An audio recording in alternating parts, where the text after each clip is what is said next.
महात्मा गांधी का असहमति आंदोलन TU और दांडी मार्च महात्मा गांधी का असहमति आंदोलन भारतीय स्वतंत्रता संग्राम का एक महत्वपूर्ण मोड़ था, जो ब्रिटिश साम्राज्य के खिलाफ गांधी जी द्वारा चलाए गए अहिंसक प्रतिरोध का प्रमुख उदाहरण बना।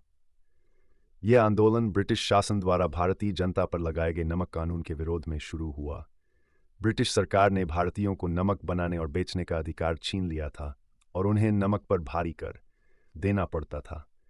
गांधी जी ने इसे भारतीयों के मौलिक अधिकारों का उल्लंघन माना और इसके खिलाफ संघर्ष शुरू करने का निर्णय लिया।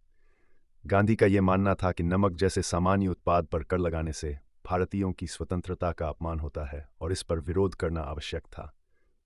गांधी जी ने 12 मार्च 1936 को दांडी मार्च की शुरुआत की।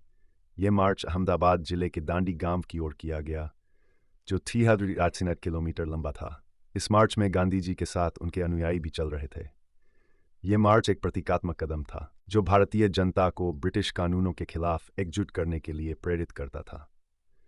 गांधी जी ने इस यात्रा के दौरान भारतीय जनता को अहिंसक तरीके से विरोध करने का संदेश दिया और कहा कि यह प्रतिरोध सत्याग्रह के सिद्धांत पर आधारित होगा।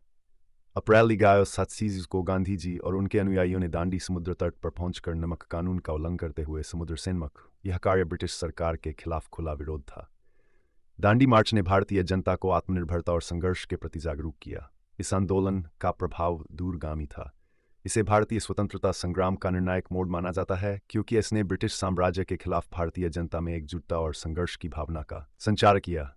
गांधी जी के नेतृत्व में अहिंसक प्रतिरोध ने स्वतंत्रता संग्राम को एक नई दिशा दी और भारत की स्वतंत्रता प्राप्ति की ओर बढ़ाए।